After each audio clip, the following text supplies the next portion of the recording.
Reporter ടിവിയിലെ assistant news editor ആയിട്ടുള്ള Christian Thomas എന്ന് പറയുന്ന വ്യക്തിയാണ് ഞാൻ ഈ മെയ് മാസം അവിടെ ഡെപ്യൂട്ടേഷന് ന്യൂസ് ഡെസ്കിൽ ചെന്ന സമയത്ത് മോശമായി പെരുമാറിയത്. ഇയാൾ എന്നോട് മാത്രമല്ല മോശമായിട്ട് പെരുമാറിയത്, ഇതിനു മുൻപും അവിടെ ജോലി ചെയ്തിരുന്ന ചിലരോടും ഇങ്ങനെ മോശമായി പെരുമാറിയിട്ടുണ്ട്. അപ്പോൾ ഇതിന് തുടരാൻ പാടില്ല. ചിലപ്പോൾ ഈ പ്രശ്നങ്ങളൊക്കെ കഴിയുമ്പോൾ വീണ്ടും ഇയാൾ ഇങ്ങനെ തന്നെയായി മാറുമായിരിക്കും. അതുകൊണ്ട് ഈ പേര് പറയുന്നു. കഴിഞ്ഞ കുറച്ച് ദിവസത്തെ അനുഭവങ്ങൾ എന്നെ അങ്ങനെ തന്നെയാണ് പഠിപ്പിച്ചത്.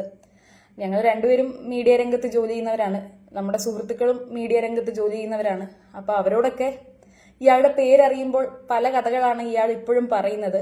അപ്പോൾ അതൊക്കെ കേൾക്കുമ്പോൾ എനിക്കുണ്ടാവുന്ന ബുദ്ധിമുട്ടെന്ന് പറയുന്നത് അത് ഭീകരമാണ്. അയാളുടെ കുടുംബം ഇത് അറിയണ്ട എന്ന് ഓർത്ത് ഞാൻ ആ പേര് മറച്ചു വെക്കുമ്പോൾ അയാൾ എന്നെ ഉപദ്രവിക്കാനാണ് ശ്രമിച്ചുകൊണ്ടിരിക്കുന്നത്.